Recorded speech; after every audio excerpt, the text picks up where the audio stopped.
বাংলাদেশ জাতীয়তাবাদী দল বিএনপির চেয়ারম্যান জনাব তারেক রহমান আগামীকাল থেকে ইনশাআল্লাহ বাংলাদেশের প্রধানমন্ত্রী হিসেবে ডিক্লেয়ার হবে। রাত পর্যন্ত জামায়াত শিবির গোটা বাংলাদেশব্যাপী কোন লেভেলের নোংরামি করেছে এবং হচ্ছে যে কত অনৈতিকতার চেষ্টা করেছে সেটা গোটা বিশ্ববাসী দেখেছে, নট অনলি বাংলাদেশ।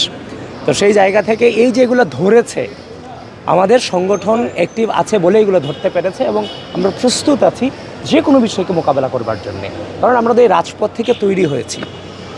আল্লাহ ভরসা, ভালো কিছু হবে ইনশাআল্লাহ। শুরুর প্রশ্নটা আমরা একটু আরেকবার, যে সার্বিক পরিস্থিতি কেমন দেখলেন?